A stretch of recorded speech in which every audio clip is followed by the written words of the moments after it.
복잡하게 얽힌 관계의 실타래 속에서 우리는 종종 한 가지 질문 앞에 멈춰 서곤 합니다. 저 사람의 진짜 모습은 무엇일까? 오늘 우리는 한 노련한 작가의 지혜를 빌려 그 사람의 본질을 꿰뚫어보고 더 나아가 진정한 나 자신으로 살아가는 법에 대해 깊이 있는 이야기를 나누어 보고자 합니다. 우리는 살아가면서 수많은 사람들과 관계를 맺습니다. 그때 문득 궁금해질 때가 있죠. 지금 나에게 보이는 저 친절한 태도가 과연 진심일까? 저 사람은 믿을 만한 사람일까? 호언장담하는 저 말을 그대로 믿어도 될까? 이런 의문이 들 때 사람의 진면목을 슬쩍 엿볼 수 있는 순간이 있습니다. 바로 식사를 하거나 술잔을 기울이는 사소한 자리에서입니다. 조금은 무장해제된 그 순간 그 사람의 갑옷 뒤에 숨겨진 맨얼굴이 드러나기 때문입니다. 특히 제가 깊이 신뢰하지 않는 유형의 사람이 있습니다. 바로 자신에게 이익을 줄 수 있는 사람에게는 한없이 친절하지만 식당 종업원이나 주차 관리원처럼 자신에게 아무런 이득을 주지 않는 사람에게는 함부로 대하는 사람입니다. 이러한 사람들은 인간관계를 철저히 자신의 이익을 위한 도구로 사용합니다. 그들의 친절은 목적 달성을 위한 연기일 뿐 그 사람의 본성이라고 보기 어렵습니다. 한 사람의 진정한 인격은 이해관계가 없을 때 비로소 드러납니다. 아무런 대가 없이도 타인에게 베푸는 존중, 그것이 바로 그 사람의 품격을 보여주는 척도입니다. 식당이나 상점에서 서슴없이 반말을 던지는 사람, 사소한 실수에 큰 소리로 면박을 주는 사람. 저는 그런 사람들과는 되도록 깊은 관계를 맺지 않으려 노력합니다. 물론 사업상 어쩔 수 없이 만나야 할 때도 있지만 그 만남을 사적인 관계로까지 발전시키지는 않습니다. 어쩌면 이것은 단순히 예의의 문제를 넘어섭니다. 타인을 존중하는 사람은 결국 자기 자신을 존중하는 사람입니다. 높은 자존감을 가진 사람은 결코 다른 사람을 함부로 대하지 않습니다. 오히려 타인을 깎아내림으로써 자신의 존재감을 확인하려는 사람은 내면의 깊은 열등감이나 뒤틀린 마음을 가지고 있을 가능성이 높습니다. 인생은 생각보다 짧습니다. 굳이 나와 맞지 않는 사람을 고쳐주겠다며 나의 소중한 에너지를 낭비할 필요는 없습니다. 어차피 사람은 쉽게 변하지 않습니다. 나와 잘 맞고 함께 있는 시간이 즐거운 사람들과 어울리기에도 인생은 부족합니다. 스트레스를 받으면서까지 불편한 인간관계를 관리하며 살아갈 이유는 어디에도 없습니다. 젊었을 때는 싫은 사람의 장점을 억지로 찾아내고 마음에도 없는 칭찬을 하며 관계를 유지하는 감정 노동을 견딜 수 있었습니다. 하지만 나이가 들수록 그런 감정 소모가 점점 더 힘에 부칩니다. 이제는 나와 결이 맞는 사람들과 함께 내가 느끼는 그대로 솔직하게 말하고 행동해도 아무런 문제가 생기지 않는 그런 편안한 관계 속에서 시간을 보내고 싶습니다. 대학 시절 동아리 친구들처럼 40년이 넘는 세월이 흘렀어도 여전히 분기에 한 번씩은 꼭 만나는 오랜 친구들이 있습니다. 각자 아는 맛집을 돌아가며 추천하고 사는 이야기, 건강 이야기를 나누며 맛있는 음식을 먹습니다. 때로는 제가 직접 낚시로 잡은 생선으로 회를 뜨고 요리를 만들어 대접하기도 합니다. 친구들은 비싼 일식집보다 제가 해주는 음식이 더 맛있다고 말하지만 사실 음식 맛 때문만은 아닐 겁니다. 마음을 터놓을 수 있는 편안한 분위기, 꾸밈없는 모습 그대로를 받아주는 오랜 우정이 최고의 조미료가 되어주는 것이죠. 이렇게 스쳐가는 수많은 인연 속에서 이 사람은 참 좋다라고 느껴지는 사람을 발견하고 그 사람과 마음이 통하는 관계를 맺을 수 있다는 것. 그것이야말로 인생의 큰 행복 중 하나일 것입니다. 최근 우리 사회는 혐오의 시대라고 불릴 만큼 특정 집단에 대한 무분별한 비난과 공격적인 언사가 넘쳐납니다. 특히 온라인 공간에서 익명성에 기댄 악성 댓글은 많은 이들에게 깊은 상처를 남깁니다. 하지만 우리는 한 가지 사실을 기억해야 합니다. 악성 댓글은 그것을 당하는 사람의 문제가 아니라 그것을 단 사람의 인격을 보여주는 거울이라는 사실입니다.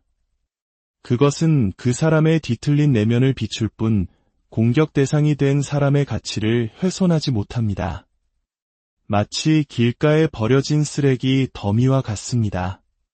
굳이 그 쓰레기 더미를 파헤치며 악취를 맡을 필요는 없습니다. 물론 저 역시 수많은 비판과 반대에 직면해온 사람입니다. 오랜 시간 단련된 덕분에 이제는 악성 댓글을 보아도 어느 정도 초연하게 대처할 수 있게 되었습니다. 참 귀엽게도 욕을 하네라며 웃어넘기기도 하고, 이 부분은 내가 오해를 살 만했구나라며 반성하기도 합니다. 하지만 대부분의 악성 댓글은 상대방의 말을 들으려 하지 않거나 이미 결론을 내려놓고 비난할 거리만 찾는 경우가 많습니다. 이런 현상은 인류 역사상 늘 존재해왔습니다. 다만 과거에는 마을 우물가에서나 수군거리던 뒷담화가 정보통신 기술의 발달로 인해 이제는 당사자의 귀에까지 직접 들리게 된 것뿐입니다. 스마트폰의 발달로 굳이 보지 않아도 될 오물을 들여다보게 된 셈이죠. 이러한 현상 때문에 인간에 대한 신뢰를 잃거나 인류애를 버릴 필요는 없습니다. 그것은 늘 존재했던 어두운 그림자일 뿐 세상의 전부가 아니기 때문입니다. 문제는 사람들이 확증 편향에 쉽게 빠진다는 것입니다. 어떤 사람에 대해 나쁜 인식을 가지고 있으면 그가 좋은 일을 해도 웬일이래? 라며 대수롭지 않게 여기고 나쁜 일을 하면 역시 그럴 줄 알았어라며 자신의 믿음을 더욱 강화합니다. 이렇게 확증 편향에 사로잡힌 사람들을 설득하기란 거의 불가능합니다. 변화는 오직 그들 스스로가 변화의 필요성을 느낄 때만 일어납니다.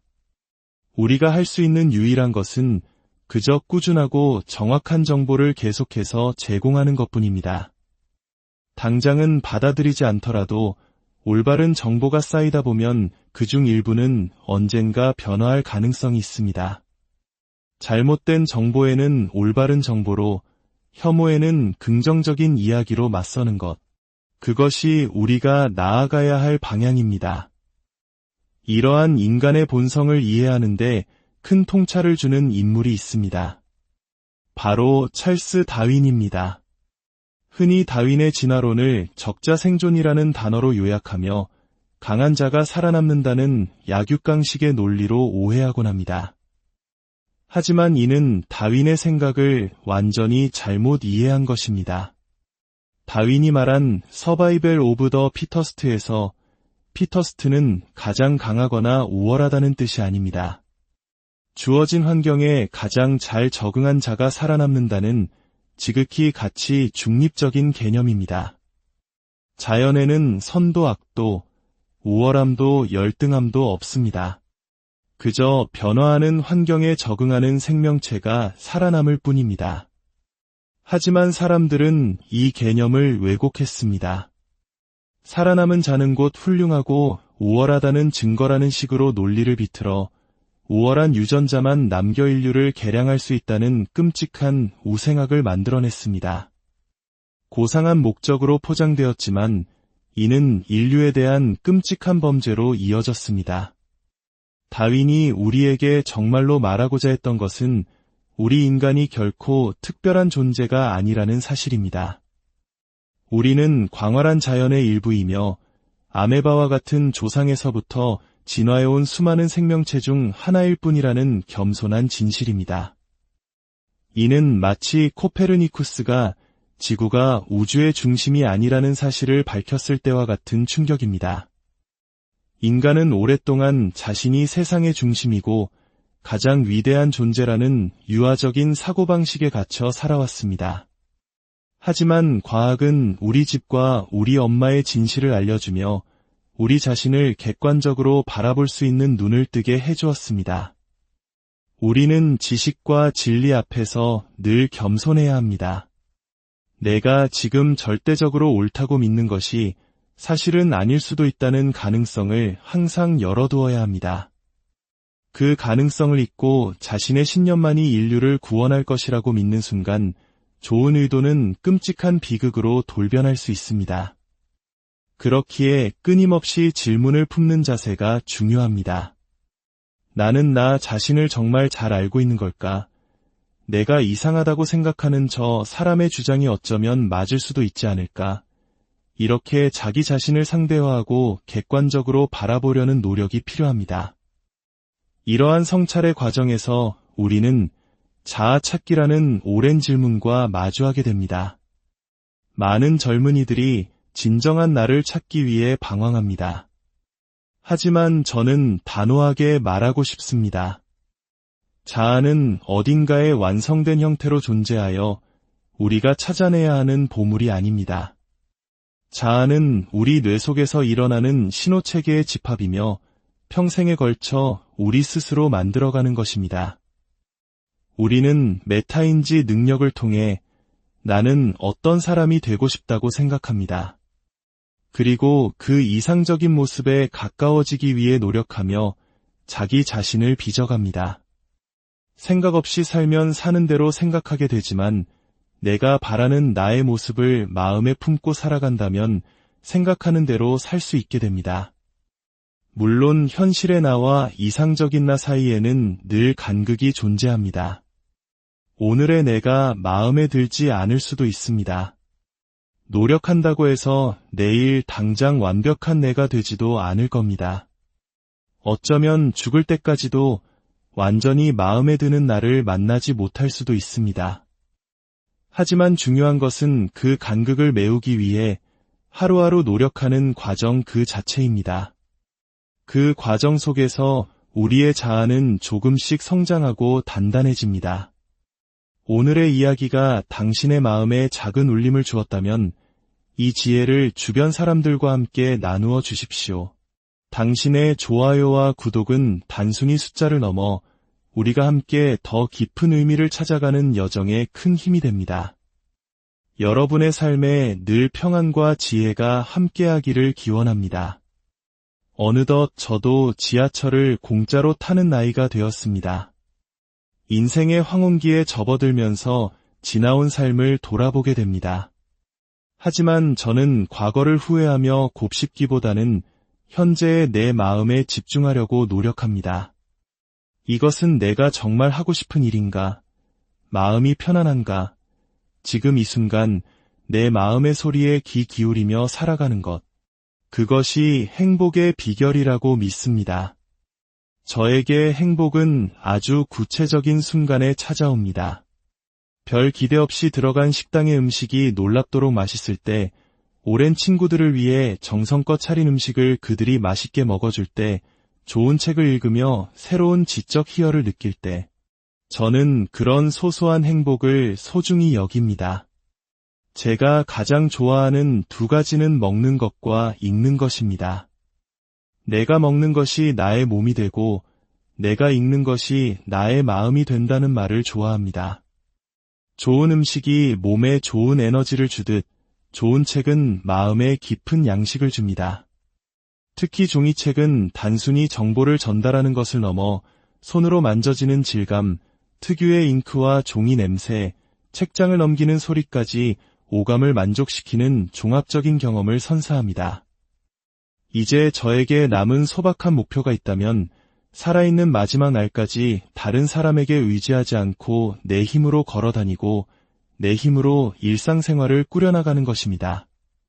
제가 좋아하는 낚시를 하고 책을 읽고 요리를 하는 소중한 일상을 온전히 제 힘으로 즐기다가 삶을 마무리하는 것.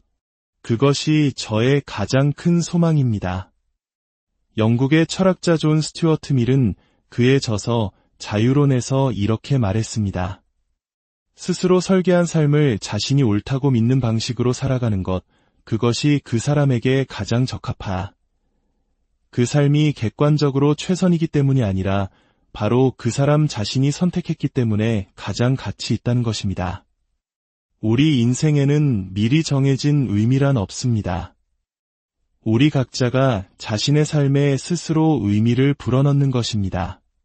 그리고 그 의미를 찾는 가장 좋은 방법은 타인의 시선이나 사회적 기준이 아닌 오직 나에게 적합한 삶을 스스로 설계하고 살아내는 것입니다. 지금 이 순간 당신의 삶을 스스로 설계하십시오. 당신이 옳다고 믿는 방식으로 살아가십시오.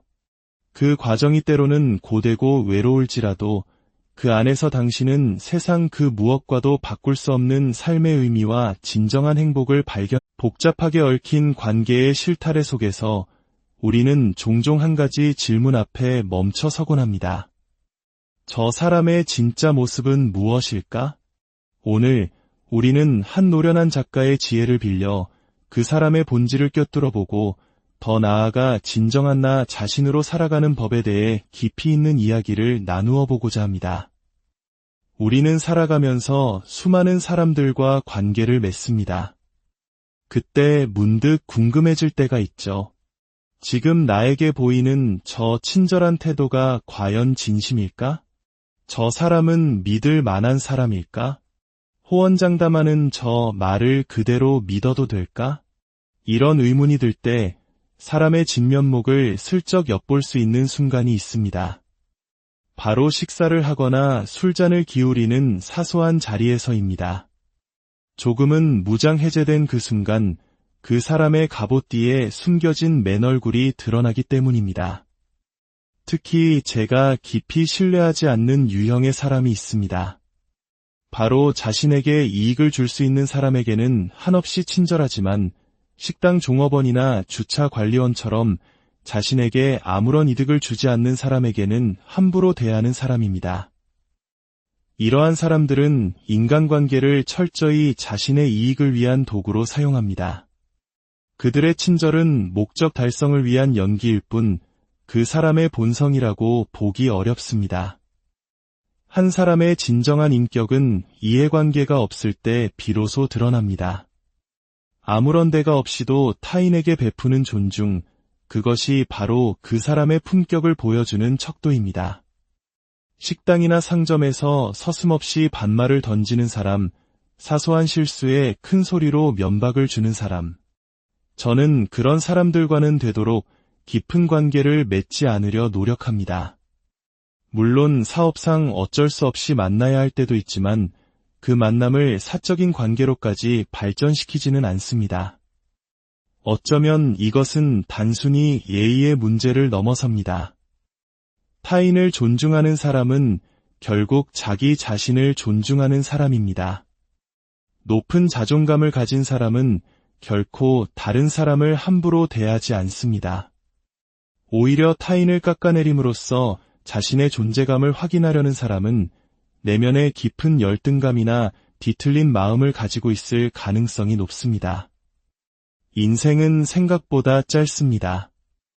굳이 나와 맞지 않는 사람을 고쳐주겠다며 나의 소중한 에너지를 낭비할 필요는 없습니다.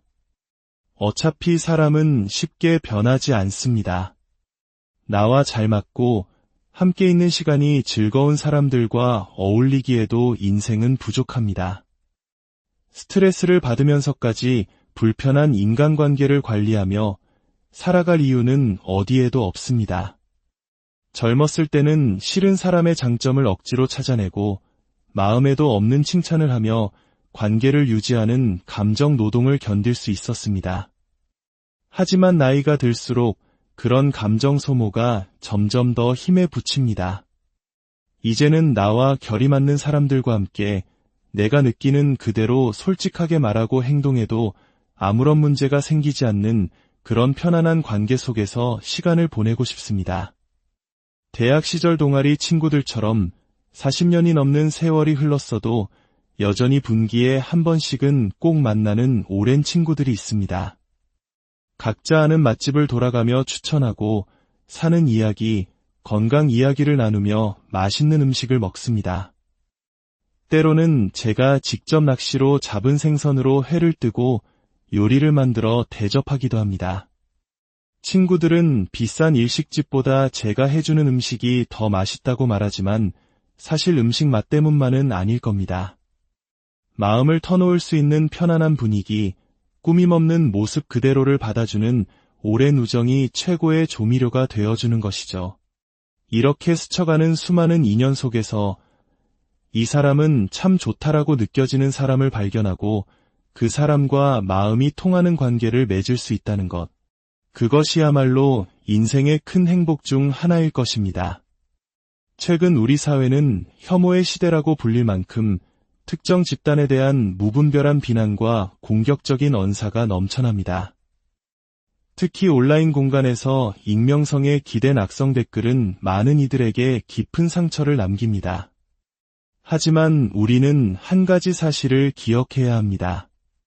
악성 댓글은 그것을 당하는 사람의 문제가 아니라 그것을 단 사람의 인격을 보여주는 거울이라는 사실입니다. 그것은 그 사람의 뒤틀린 내면을 비출 뿐 공격 대상이 된 사람의 가치를 훼손하지 못합니다.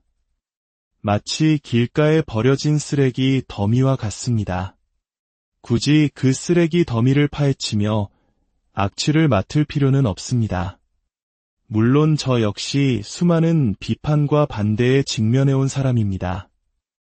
오랜 시간 단련된 덕분에 이제는 악성 댓글을 보아도 어느 정도 초연하게 대처할 수 있게 되었습니다. 참 귀엽게도 욕을 하네라며 웃어넘기기도 하고, 이 부분은 내가 오해를 살 만했구나라며 반성하기도 합니다. 하지만 대부분의 악성 댓글은 상대방의 말을 들으려 하지 않거나 이미 결론을 내려놓고 비난할 거리만 찾는 경우가 많습니다. 이런 현상은 인류 역사상 늘 존재해왔습니다. 다만 과거에는 마을 우물가에서나 수군거리던 뒷담화가 정보통신 기술의 발달로 인해 이제는 당사자의 귀에까지 직접 들리게 된 것뿐입니다. 스마트폰의 발달로 굳이 보지 않아도 될 오물을 들여다보게 된 셈이죠. 이러한 현상 때문에 인간에 대한 신뢰를 잃거나 인류애를 버릴 필요는 없습니다. 그것은 늘 존재했던 어두운 그림자일 뿐 세상의 전부가 아니기 때문입니다. 문제는 사람들이 확증 편향에 쉽게 빠진다는 것입니다. 어떤 사람에 대해 나쁜 인식을 가지고 있으면 그가 좋은 일을 해도 웬일이래? 라며 대수롭지 않게 여기고 나쁜 일을 하면 역시 그럴 줄 알았어라며 자신의 믿음을 더욱 강화합니다. 이렇게 확증 편향에 사로잡힌 사람들을 설득하기란 거의 불가능합니다. 변화는 오직 그들 스스로가 변화의 필요성을 느낄 때만 일어납니다. 우리가 할 수 있는 유일한 것은 그저 꾸준하고 정확한 정보를 계속해서 제공하는 것뿐입니다. 당장은 받아들이지 않더라도 올바른 정보가 쌓이다 보면 그중 일부는 언젠가 변화할 가능성이 있습니다. 잘못된 정보에는 올바른 정보로, 혐오에는 긍정적인 이야기로 맞서는 것. 그것이 우리가 나아가야 할 방향입니다. 이러한 인간의 본성을 이해하는데 큰 통찰을 주는 인물이 있습니다. 바로 찰스 다윈입니다.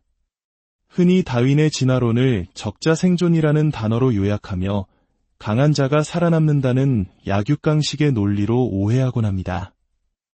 하지만 이는 다윈의 생각을 완전히 잘못 이해한 것입니다.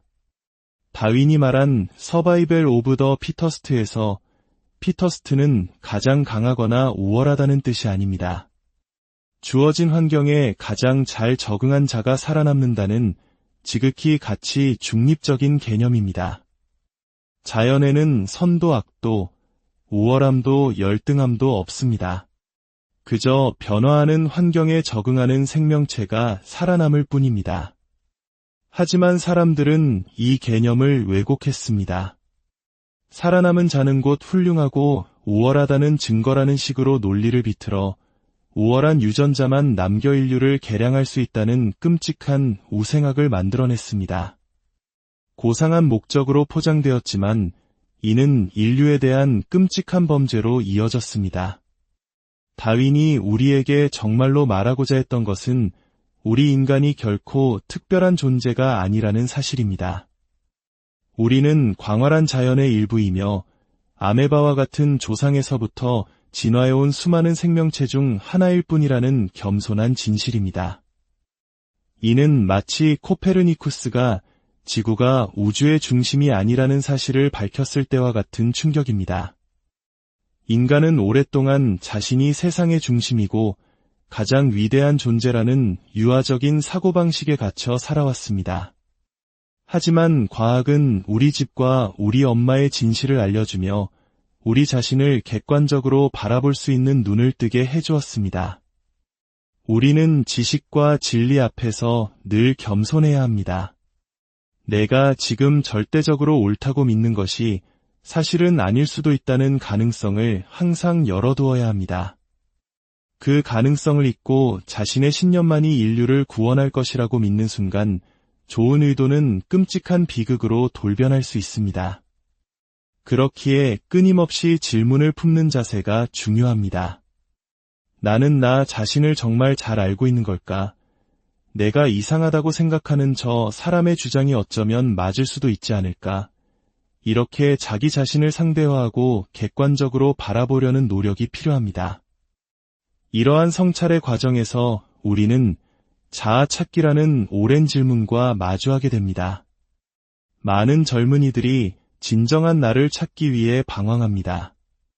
하지만 저는 단호하게 말하고 싶습니다.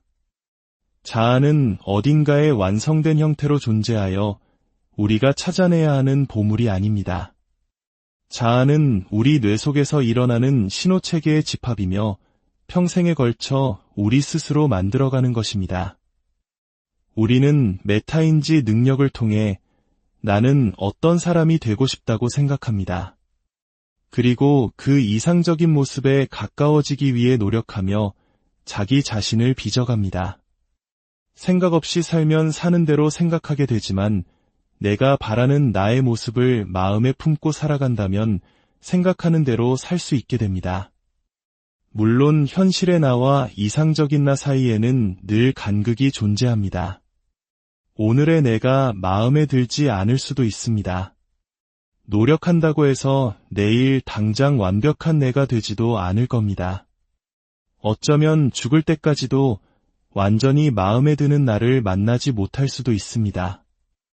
하지만 중요한 것은 그 간극을 메우기 위해 하루하루 노력하는 과정 그 자체입니다. 그 과정 속에서 우리의 자아는 조금씩 성장하고 단단해집니다.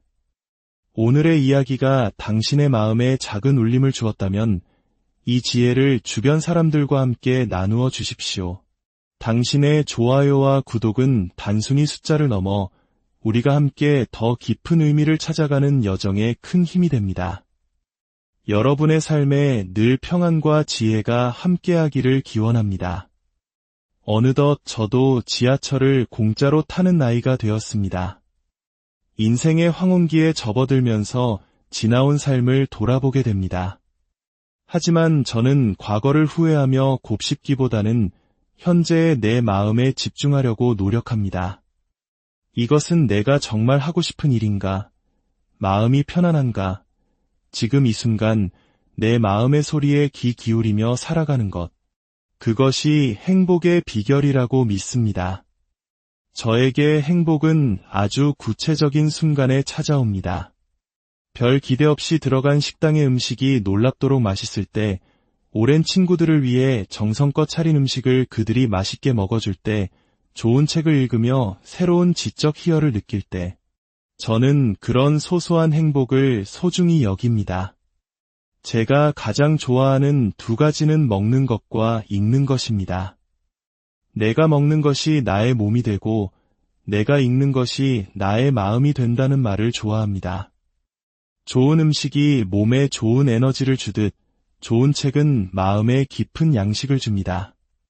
특히 종이책은 단순히 정보를 전달하는 것을 넘어 손으로 만져지는 질감, 특유의 잉크와 종이 냄새, 책장을 넘기는 소리까지 오감을 만족시키는 종합적인 경험을 선사합니다. 이제 저에게 남은 소박한 목표가 있다면 살아있는 마지막 날까지 다른 사람에게 의지하지 않고 내 힘으로 걸어다니고 내 힘으로 일상생활을 꾸려나가는 것입니다. 제가 좋아하는 낚시를 하고 책을 읽고 요리를 하는 소중한 일상을 온전히 제 힘으로 즐기다가 삶을 마무리하는 것. 그것이 저의 가장 큰 소망입니다. 영국의 철학자 존 스튜어트 밀은 그의 저서 자유론에서 이렇게 말했습니다. 스스로 설계한 삶을 자신이 옳다고 믿는 방식으로 살아가는 것, 그것이 그 사람에게 가장 적합하. 그 삶이 객관적으로 최선이기 때문이 아니라 바로 그 사람 자신이 선택했기 때문에 가장 가치 있다는 것입니다. 우리 인생에는 미리 정해진 의미란 없습니다. 우리 각자가 자신의 삶에 스스로 의미를 불어넣는 것입니다. 그리고 그 의미를 찾는 가장 좋은 방법은 타인의 시선이나 사회적 기준이 아닌 오직 나에게 적합한 삶을 스스로 설계하고 살아내는 것입니다. 지금 이 순간 당신의 삶을 스스로 설계하십시오. 당신이 옳다고 믿는 방식으로 살아가십시오. 그 과정이 때로는 고되고 외로울지라도 그 안에서 당신은 세상 그 무엇과도 바꿀 수 없는 삶의 의미와 진정한 행복을 발견. 복잡하게 얽힌 관계의 실타래 속에서 우리는 종종 한 가지 질문 앞에 멈춰 서곤 합니다. 저 사람의 진짜 모습은 무엇일까? 오늘 우리는 한 노련한 작가의 지혜를 빌려 그 사람의 본질을 꿰뚫어보고 더 나아가 진정한 나 자신으로 살아가는 법에 대해 깊이 있는 이야기를 나누어 보고자 합니다.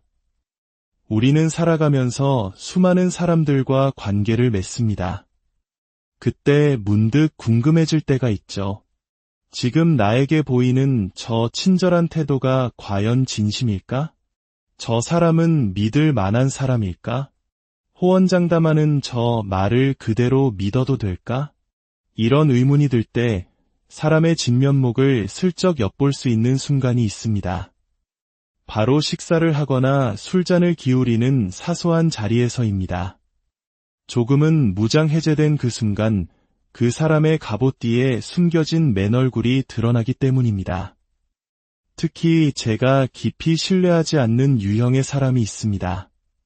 바로 자신에게 이익을 줄 수 있는 사람에게는 한없이 친절하지만 식당 종업원이나 주차 관리원처럼 자신에게 아무런 이득을 주지 않는 사람에게는 함부로 대하는 사람입니다.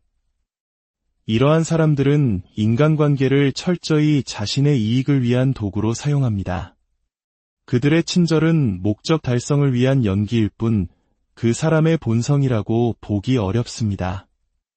한 사람의 진정한 인격은 이해관계가 없을 때 비로소 드러납니다.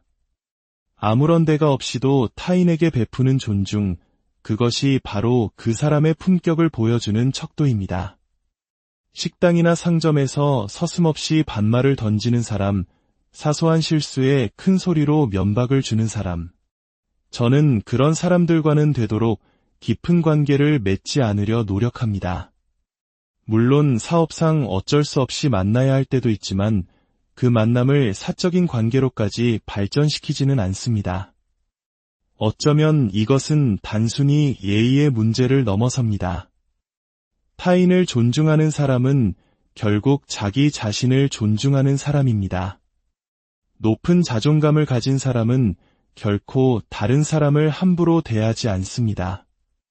오히려 타인을 깎아내림으로써 자신의 존재감을 확인하려는 사람은 내면의 깊은 열등감이나 뒤틀린 마음을 가지고 있을 가능성이 높습니다. 인생은 생각보다 짧습니다. 굳이 나와 맞지 않는 사람을 고쳐주겠다며 나의 소중한 에너지를 낭비할 필요는 없습니다. 어차피 사람은 쉽게 변하지 않습니다. 나와 잘 맞고 함께 있는 시간이 즐거운 사람들과 어울리기에도 인생은 부족합니다. 스트레스를 받으면서까지 불편한 인간관계를 관리하며 살아갈 이유는 어디에도 없습니다. 젊었을 때는 싫은 사람의 장점을 억지로 찾아내고 마음에도 없는 칭찬을 하며 관계를 유지하는 감정 노동을 견딜 수 있었습니다. 하지만 나이가 들수록 그런 감정 소모가 점점 더 힘에 부칩니다. 이제는 나와 결이 맞는 사람들과 함께 내가 느끼는 그대로 솔직하게 말하고 행동해도 아무런 문제가 생기지 않는 그런 편안한 관계 속에서 시간을 보내고 싶습니다. 대학 시절 동아리 친구들처럼 40년이 넘는 세월이 흘렀어도 여전히 분기에 한 번씩은 꼭 만나는 오랜 친구들이 있습니다. 각자 아는 맛집을 돌아가며 추천하고 사는 이야기, 건강 이야기를 나누며 맛있는 음식을 먹습니다. 때로는 제가 직접 낚시로 잡은 생선으로 회를 뜨고 요리를 만들어 대접하기도 합니다. 친구들은 비싼 일식집보다 제가 해주는 음식이 더 맛있다고 말하지만 사실 음식 맛 때문만은 아닐 겁니다. 마음을 터놓을 수 있는 편안한 분위기, 꾸밈 없는 모습 그대로를 받아주는 오랜 우정이 최고의 조미료가 되어주는 것이죠. 이렇게 스쳐가는 수많은 인연 속에서 이 사람은 참 좋다라고 느껴지는 사람을 발견하고 그 사람과 마음이 통하는 관계를 맺을 수 있다는 것. 그것이야말로 인생의 큰 행복 중 하나일 것입니다. 최근 우리 사회는 혐오의 시대라고 불릴 만큼 특정 집단에 대한 무분별한 비난과 공격적인 언사가 넘쳐납니다. 특히 온라인 공간에서 익명성에 기댄 악성 댓글은 많은 이들에게 깊은 상처를 남깁니다. 하지만 우리는 한 가지 사실을 기억해야 합니다. 악성 댓글은 그것을 당하는 사람의 문제가 아니라 그것을 단 사람의 인격을 보여주는 거울이라는 사실입니다. 그것은 그 사람의 뒤틀린 내면을 비출 뿐 공격 대상이 된 사람의 가치를 훼손하지 못합니다. 마치 길가에 버려진 쓰레기 더미와 같습니다. 굳이 그 쓰레기 더미를 파헤치며 악취를 맡을 필요는 없습니다.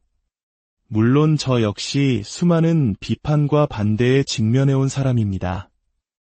오랜 시간 단련된 덕분에 이제는 악성 댓글을 보아도 어느 정도 초연하게 대처할 수 있게 되었습니다. 참 귀엽게도 욕을 하네라며 웃어넘기기도 하고 이 부분은 내가 오해를 살 만했구나라며 반성하기도 합니다. 하지만 대부분의 악성 댓글은 상대방의 말을 들으려 하지 않거나 이미 결론을 내려놓고 비난할 거리만 찾는 경우가 많습니다. 이런 현상은 인류 역사상 늘 존재해왔습니다. 다만 과거에는 마을 우물가에서나 수군거리던 뒷담화가 정보통신 기술의 발달로 인해 이제는 당사자의 귀에까지 직접 들리게 된 것뿐입니다. 스마트폰의 발달로 굳이 보지 않아도 될 오물을 들여다보게 된 셈이죠. 이러한 현상 때문에 인간에 대한 신뢰를 잃거나 인류애를 버릴 필요는 없습니다. 그것은 늘 존재했던 어두운 그림자일 뿐 세상의 전부가 아니기 때문입니다. 문제는 사람들이 확증 편향에 쉽게 빠진다는 것입니다. 어떤 사람에 대해 나쁜 인식을 가지고 있으면 그가 좋은 일을 해도 웬일이래? 라며 대수롭지 않게 여기고 나쁜 일을 하면 역시 그럴 줄 알았어라며 자신의 믿음을 더욱 강화합니다. 이렇게 확증 편향에 사로잡힌 사람들을 설득하기란 거의 불가능합니다. 변화는 오직 그들 스스로가 변화의 필요성을 느낄 때만 일어납니다. 우리가 할 수 있는 유일한 것은 그저 꾸준하고 정확한 정보를 계속해서 제공하는 것뿐입니다. 당장은 받아들이지 않더라도 올바른 정보가 쌓이다 보면 그중 일부는 언젠가 변화할 가능성이 있습니다. 잘못된 정보에는 올바른 정보로, 혐오에는 긍정적인 이야기로 맞서는 것. 그것이 우리가 나아가야 할 방향입니다. 이러한 인간의 본성을 이해하는데 큰 통찰을 주는 인물이 있습니다. 바로 찰스 다윈입니다. 흔히 다윈의 진화론을 적자생존이라는 단어로 요약하며 강한 자가 살아남는다는 약육강식의 논리로 오해하곤 합니다. 하지만 이는 다윈의 생각을 완전히 잘못 이해한 것입니다. 다윈이 말한 서바이벌 오브 더 피터스트에서 피터스트는 가장 강하거나 우월하다는 뜻이 아닙니다. 주어진 환경에 가장 잘 적응한 자가 살아남는다는 지극히 가치 중립적인 개념입니다.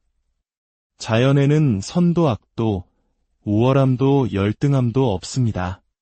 그저 변화하는 환경에 적응하는 생명체가 살아남을 뿐입니다. 하지만 사람들은 이 개념을 왜곡했습니다.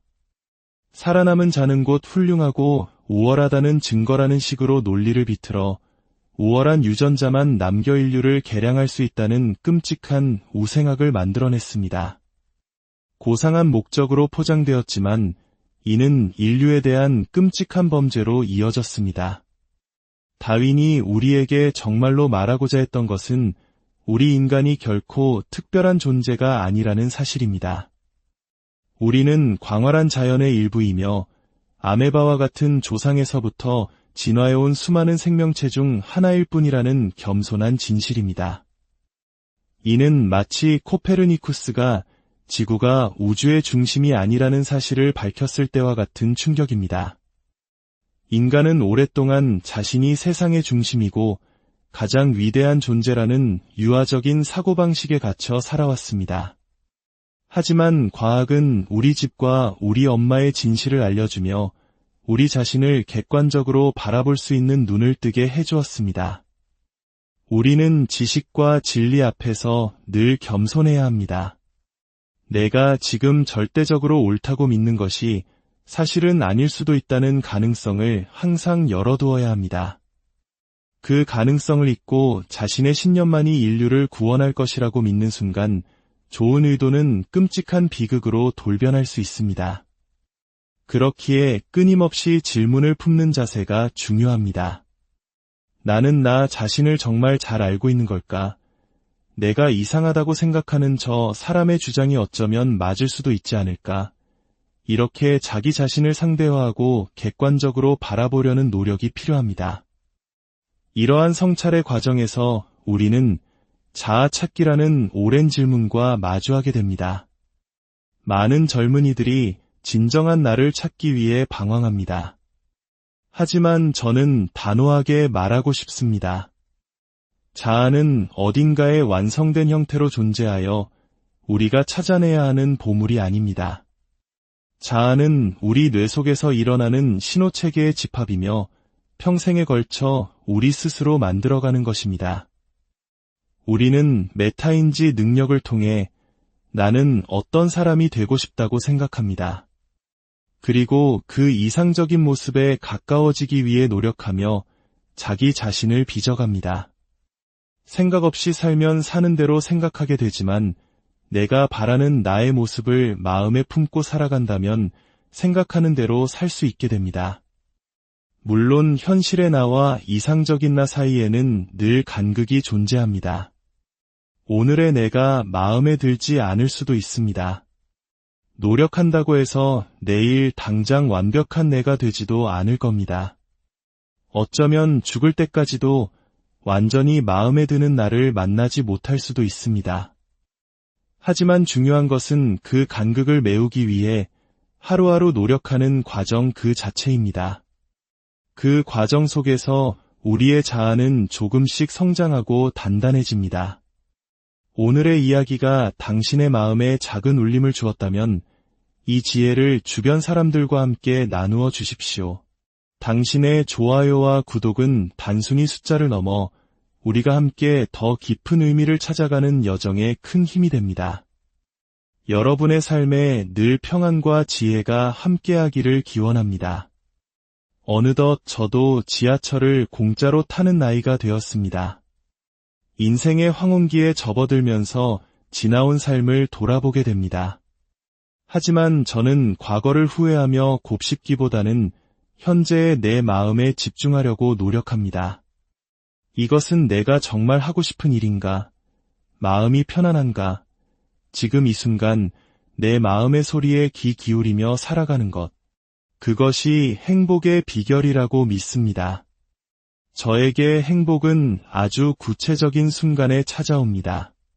별 기대 없이 들어간 식당의 음식이 놀랍도록 맛있을 때, 오랜 친구들을 위해 정성껏 차린 음식을 그들이 맛있게 먹어줄 때, 좋은 책을 읽으며 새로운 지적 희열을 느낄 때, 저는 그런 소소한 행복을 소중히 여깁니다.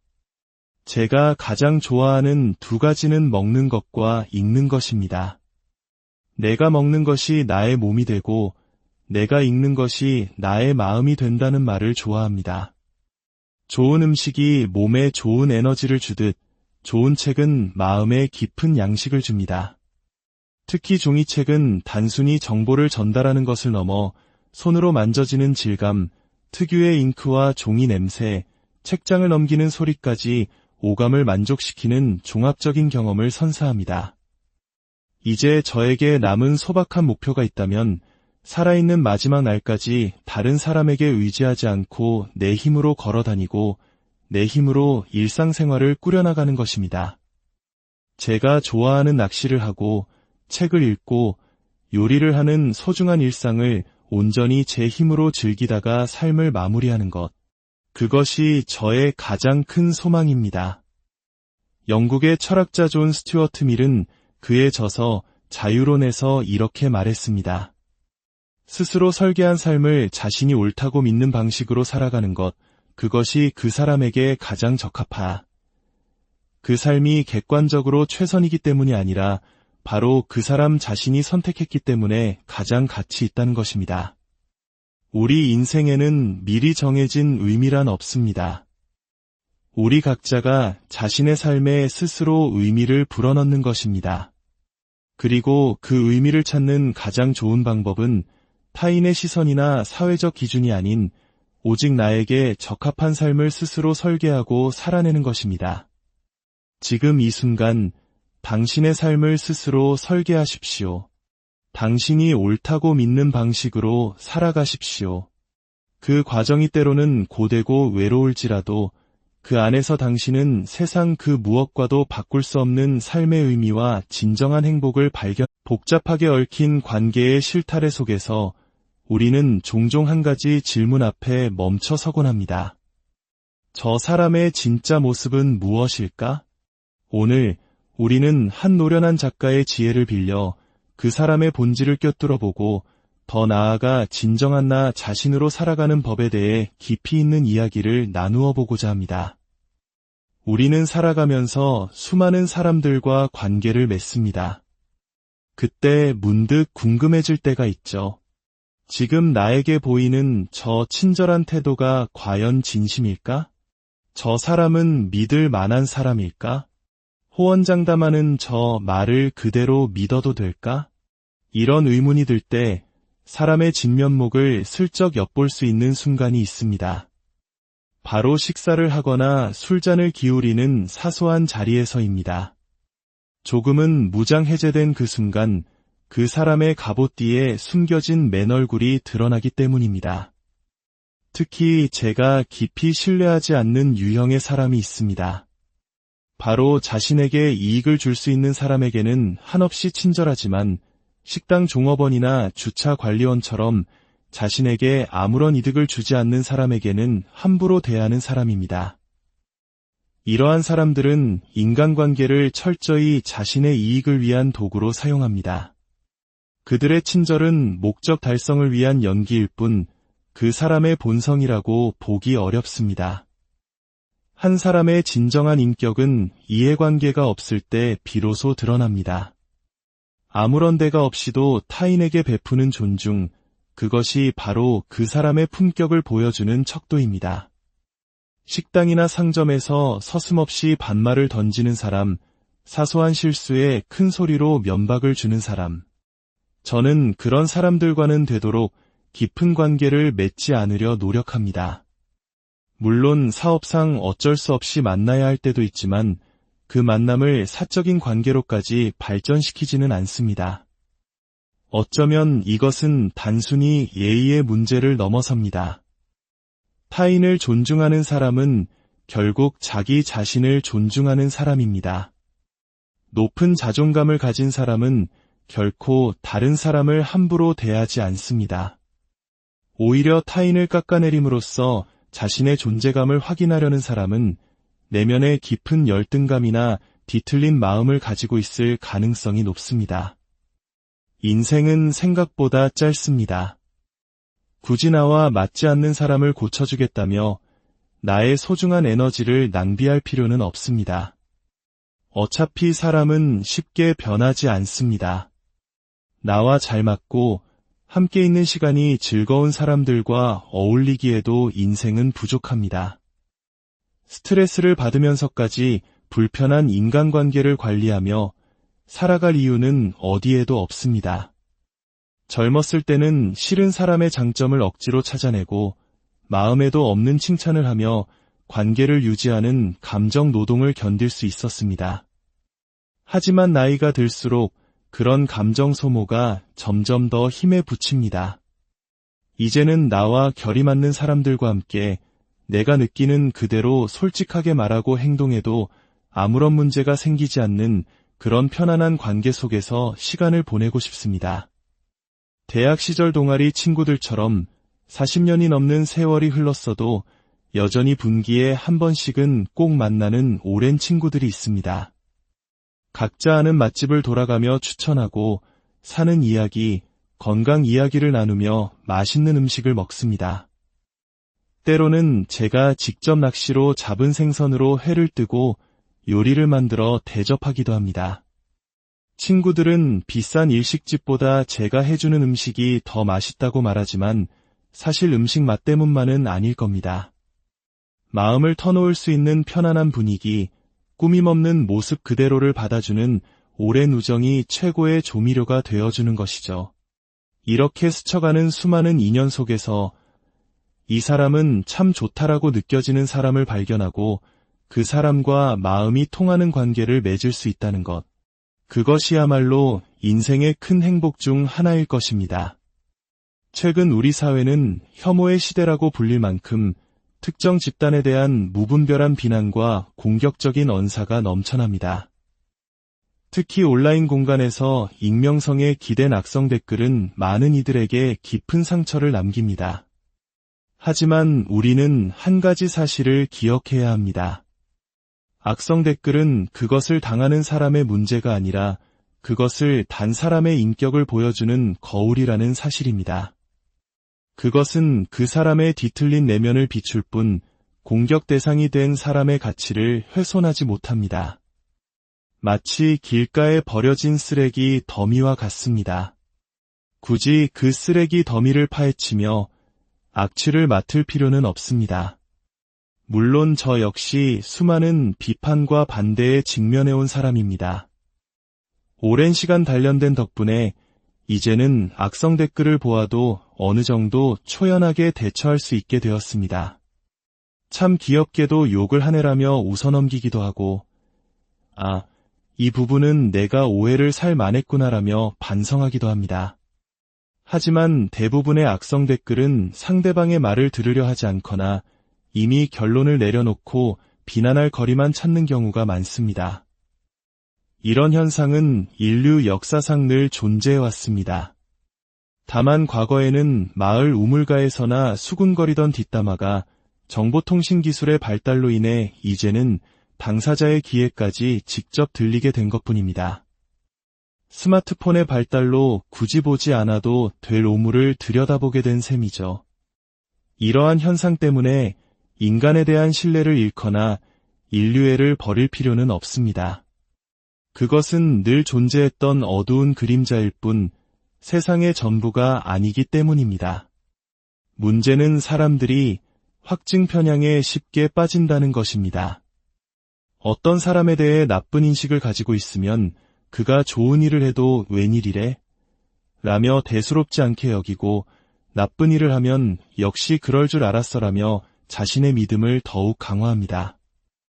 이렇게 확증 편향에 사로잡힌 사람들을 설득하기란 거의 불가능합니다.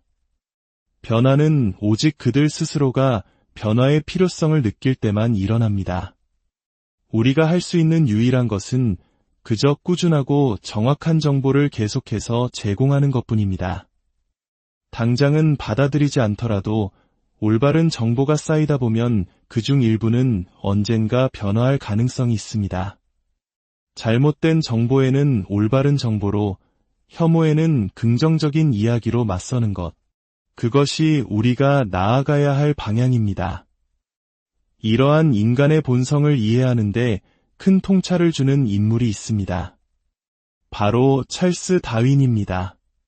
흔히 다윈의 진화론을 적자생존이라는 단어로 요약하며 강한 자가 살아남는다는 약육강식의 논리로 오해하곤 합니다. 하지만 이는 다윈의 생각을 완전히 잘못 이해한 것입니다. 다윈이 말한 서바이벌 오브 더 피터스트에서 피터스트는 가장 강하거나 우월하다는 뜻이 아닙니다. 주어진 환경에 가장 잘 적응한 자가 살아남는다는 지극히 가치 중립적인 개념입니다. 자연에는 선도 악도, 우월함도 열등함도 없습니다. 그저 변화하는 환경에 적응하는 생명체가 살아남을 뿐입니다. 하지만 사람들은 이 개념을 왜곡했습니다. 살아남은 자는 곧 훌륭하고 우월하다는 증거라는 식으로 논리를 비틀어 우월한 유전자만 남겨 인류를 개량할 수 있다는 끔찍한 우생학을 만들어냈습니다. 고상한 목적으로 포장되었지만 이는 인류에 대한 끔찍한 범죄로 이어졌습니다. 다윈이 우리에게 정말로 말하고자 했던 것은 우리 인간이 결코 특별한 존재가 아니라는 사실입니다. 우리는 광활한 자연의 일부이며 아메바와 같은 조상에서부터 진화해온 수많은 생명체 중 하나일 뿐이라는 겸손한 진실입니다. 이는 마치 코페르니쿠스가 지구가 우주의 중심이 아니라는 사실을 밝혔을 때와 같은 충격입니다. 인간은 오랫동안 자신이 세상의 중심이고 가장 위대한 존재라는 유아적인 사고방식에 갇혀 살아왔습니다. 하지만 과학은 우리 집과 우리 엄마의 진실을 알려주며 우리 자신을 객관적으로 바라볼 수 있는 눈을 뜨게 해주었습니다. 우리는 지식과 진리 앞에서 늘 겸손해야 합니다. 내가 지금 절대적으로 옳다고 믿는 것이 사실은 아닐 수도 있다는 가능성을 항상 열어두어야 합니다. 그 가능성을 잊고 자신의 신념만이 인류를 구원할 것이라고 믿는 순간 좋은 의도는 끔찍한 비극으로 돌변할 수 있습니다. 그렇기에 끊임없이 질문을 품는 자세가 중요합니다. 나는 나 자신을 정말 잘 알고 있는 걸까? 내가 이상하다고 생각하는 저 사람의 주장이 어쩌면 맞을 수도 있지 않을까? 이렇게 자기 자신을 상대화하고 객관적으로 바라보려는 노력이 필요합니다. 이러한 성찰의 과정에서 우리는 자아 찾기라는 오랜 질문과 마주하게 됩니다. 많은 젊은이들이 진정한 나를 찾기 위해 방황합니다. 하지만 저는 단호하게 말하고 싶습니다. 자아는 어딘가에 완성된 형태로 존재하여 우리가 찾아내야 하는 보물이 아닙니다. 자아는 우리 뇌 속에서 일어나는 신호체계의 집합이며 평생에 걸쳐 우리 스스로 만들어가는 것입니다. 우리는 메타인지 능력을 통해 나는 어떤 사람이 되고 싶다고 생각합니다. 그리고 그 이상적인 모습에 가까워지기 위해 노력하며 자기 자신을 빚어갑니다. 생각 없이 살면 사는 대로 생각하게 되지만 내가 바라는 나의 모습을 마음에 품고 살아간다면 생각하는 대로 살 수 있게 됩니다. 물론 현실의 나와 이상적인 나 사이에는 늘 간극이 존재합니다. 오늘의 내가 마음에 들지 않을 수도 있습니다. 노력한다고 해서 내일 당장 완벽한 내가 되지도 않을 겁니다. 어쩌면 죽을 때까지도 완전히 마음에 드는 나를 만나지 못할 수도 있습니다. 하지만 중요한 것은 그 간극을 메우기 위해 하루하루 노력하는 과정 그 자체입니다. 그 과정 속에서 우리의 자아는 조금씩 성장하고 단단해집니다. 오늘의 이야기가 당신의 마음에 작은 울림을 주었다면 이 지혜를 주변 사람들과 함께 나누어 주십시오. 당신의 좋아요와 구독은 단순히 숫자를 넘어 우리가 함께 더 깊은 의미를 찾아가는 여정에 큰 힘이 됩니다. 여러분의 삶에 늘 평안과 지혜가 함께하기를 기원합니다. 어느덧 저도 지하철을 공짜로 타는 나이가 되었습니다. 인생의 황혼기에 접어들면서 지나온 삶을 돌아보게 됩니다. 하지만 저는 과거를 후회하며 곱씹기보다는 현재의 내 마음에 집중하려고 노력합니다. 이것은 내가 정말 하고 싶은 일인가? 마음이 편안한가? 지금 이 순간 내 마음의 소리에 귀 기울이며 살아가는 것. 그것이 행복의 비결이라고 믿습니다. 저에게 행복은 아주 구체적인 순간에 찾아옵니다. 별 기대 없이 들어간 식당의 음식이 놀랍도록 맛있을 때, 오랜 친구들을 위해 정성껏 차린 음식을 그들이 맛있게 먹어줄 때, 좋은 책을 읽으며 새로운 지적 희열을